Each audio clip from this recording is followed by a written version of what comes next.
Welcome back to Forbidden Knowledge News. I'm Chris Matthew. I'm very happy to be here with lecturer, author, hieroglyphics expert, tour guide, Mohammed Ibrahim. How you doing today?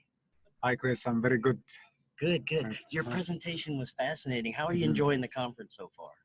Yes, I can see very good setup, and the people made great effort. So far, I'm enjoying the conference, and I enjoyed my lecture itself. Yes, I did too. Yes. That was great. Okay.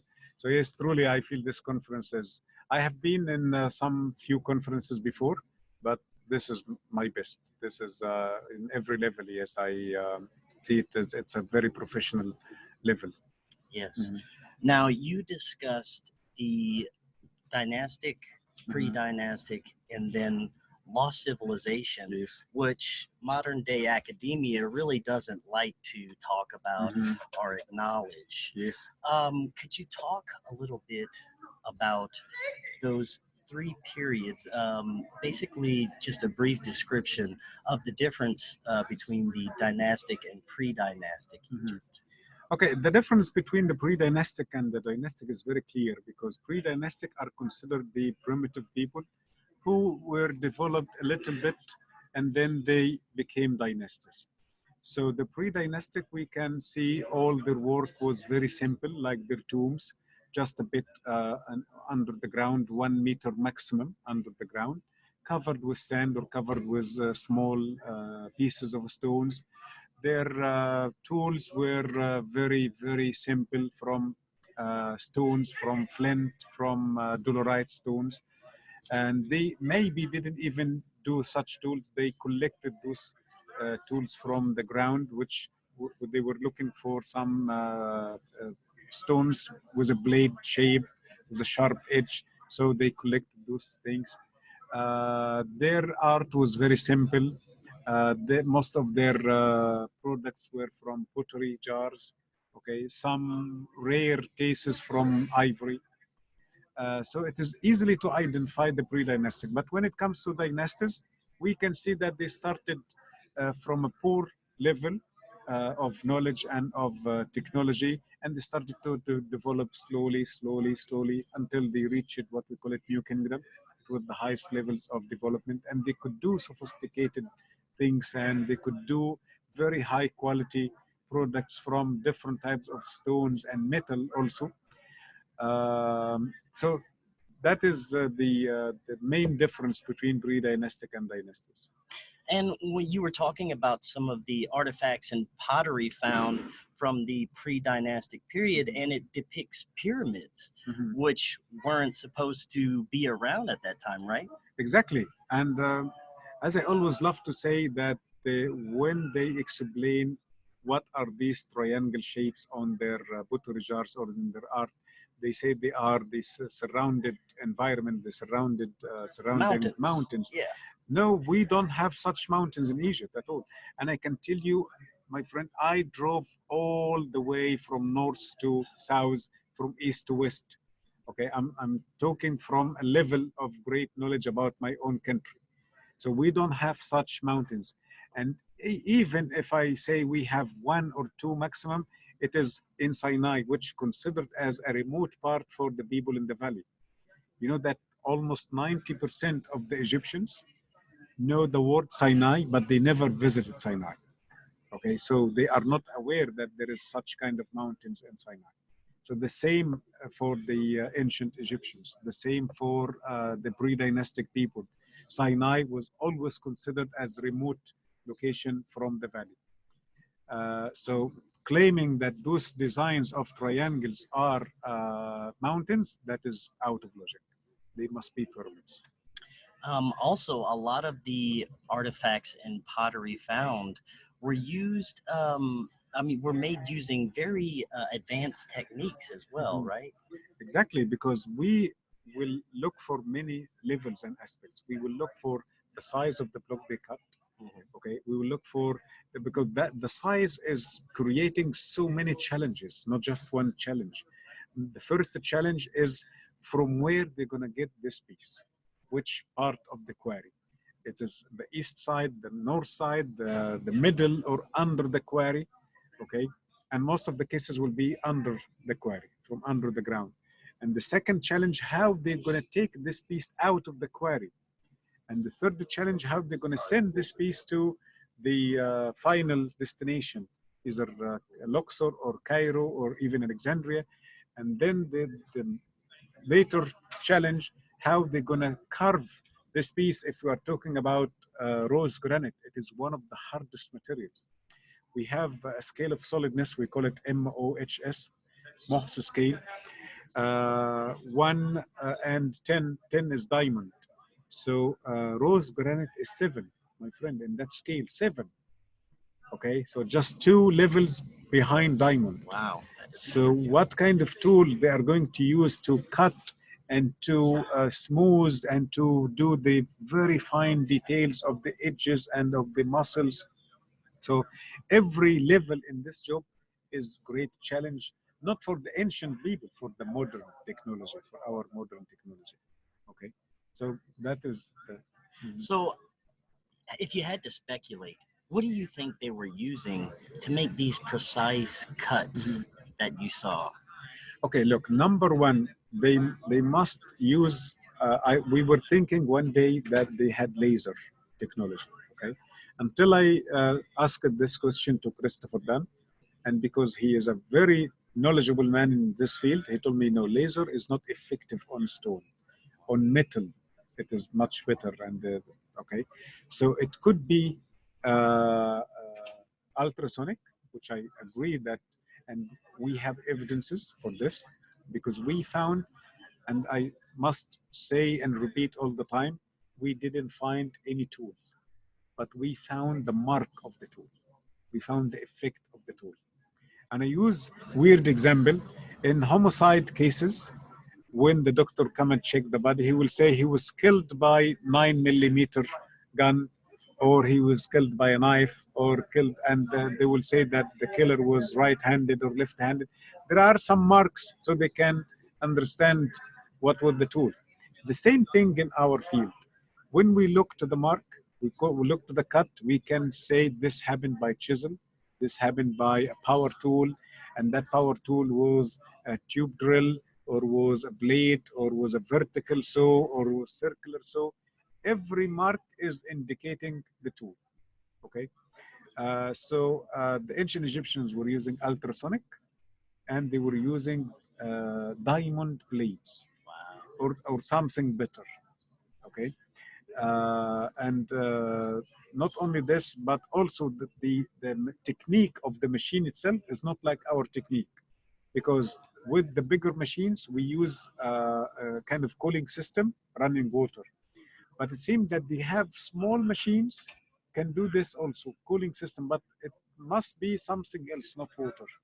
Because as I explained, when they made the ear and sometimes they make the nose and the lips, they need very small machine, like a finger size, or smaller. And that kind of blade is going to be very thin. So if it touches any crystal, it could crack, okay, be broken. So they must have maybe different metal. We don't know. Harder than iron, harder than steel. Wow. That is the only case. Wow, that's fascinating. You also showed a picture of what modern academia calls just a sculpture, I believe, of a flower. But you said it could have been an anti-gravity device. Yes. Yes, talk about that. That's fascinating. Okay, that is what we call it the disc chest. And it is a circular piece with like a fan, okay, and like our modern fans, but the edges are like folded or bending in a strange way. So I always talk in 2 levels about this piece. The first level is the design itself is complicated design, and it must be done with, again, advanced tool. And then the design itself. What is this kind of design?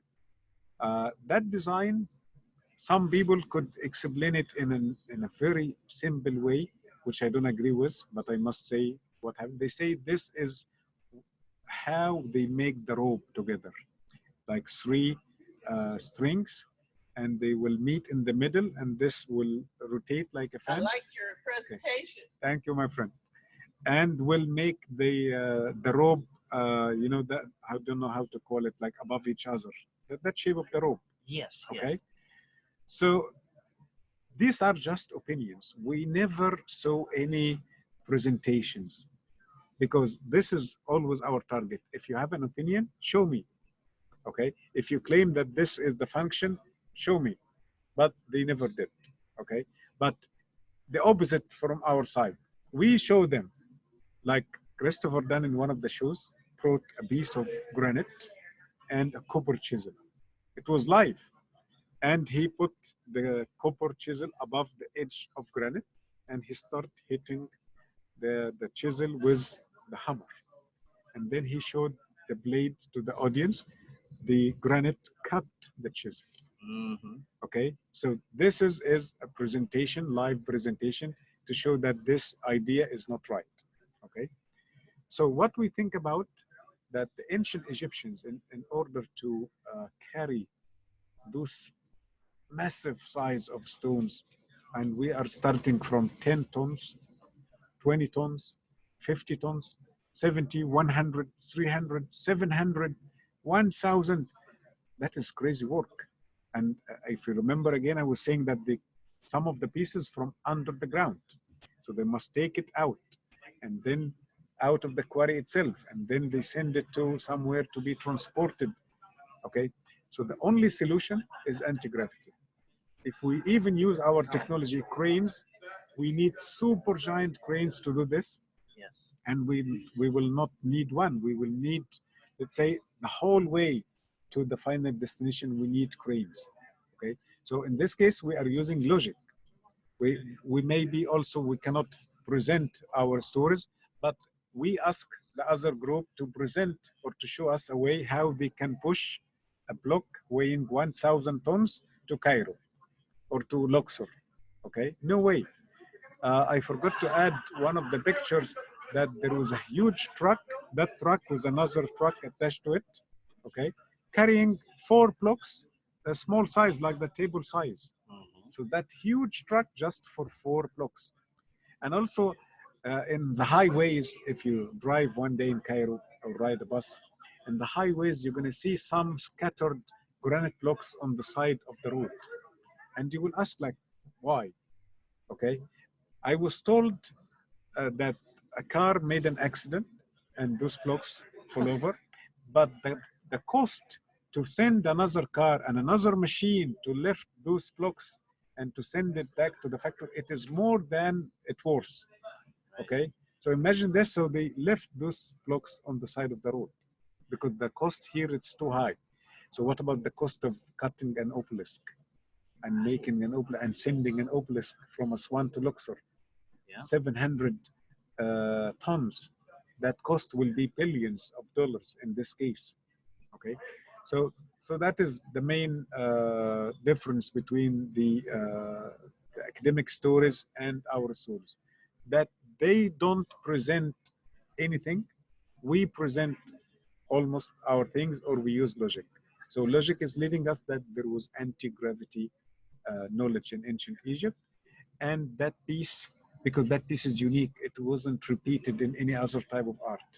We have maybe hundreds or tens of pieces repeated. Some pieces repeated thousands of times, some pieces repeated tens, hundreds. That piece is unique, it wasn't repeated. So it means that piece is very important. Okay, so our guessing, it is anti-gravity. And there is one on my Facebook list of friends. Mhm. I like say sorry to him, I forgot his name. He created a machine using this fan made from copper. And he says that it creates a kind of a small or weak field of anti-gravity. Because as if you focus, it's the same like the fan, it creates like wind, okay? So also you focus the waves. And according to science, the anti-gravity field can be weakened or how do you call it, turn it off with sound waves.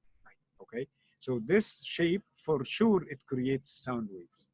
Okay, so That is my story about That's amazing. it. Now, when it comes to the age of the lost civilizations, you showed a footprint that was estimated to be 1 million years Yes. old.